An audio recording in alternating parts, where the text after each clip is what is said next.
You're listening to Greater Good Radio Hawaii. Please visit us online at greatergoodradio.com. Today's guest is Andrew Aoki, principal and co-founder of 3 Point Consulting LLC and College Connections Hawaii. So, Andrew, what is it that prepared you for this type of business? What were you guys doing before? I don't think anything really prepared me for this kind of business. And anybody who's started up a business knows you're never really prepared, actually. But the reason why we wanted to was because our backgrounds are in public policy.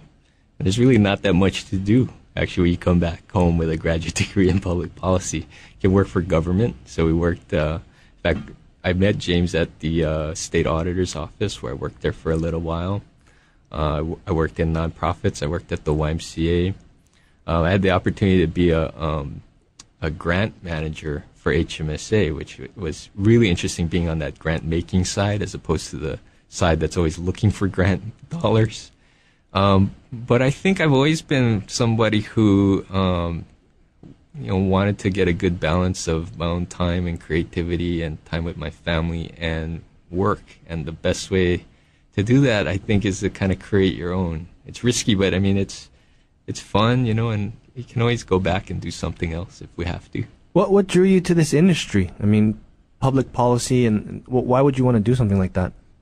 Yeah, I mean, I think a lot of that goes back to, I've always been in public service in my many, many jobs, short-lived jobs in my career, if you can call it that.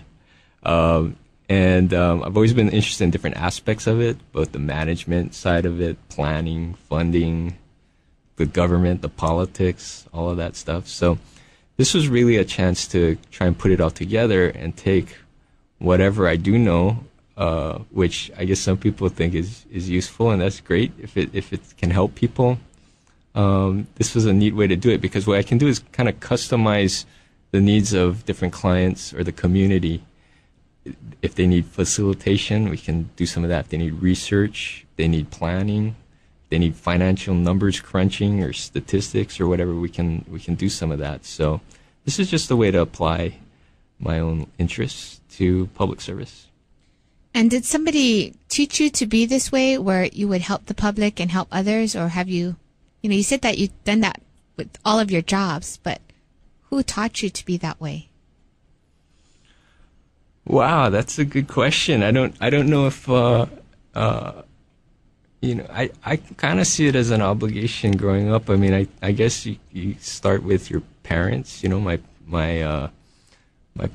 dad was in school, actually in the South, actually in the 50s, back when there were white and non-white bathrooms and things like that. I think that, while my parents never indoctrinated us with any kind of politics or anything, I think that's kind of where it comes from, that there are a lot of things going on right now that need to be worked on.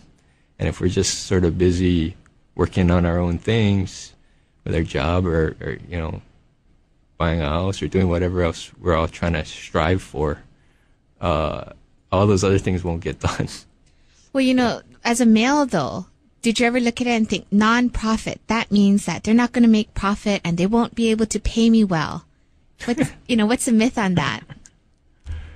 Well, it's not a myth in some ways. I mean, I think people in nonprofits make a lot less than in the for-profit sector. But, I guess it kind of depends what you want.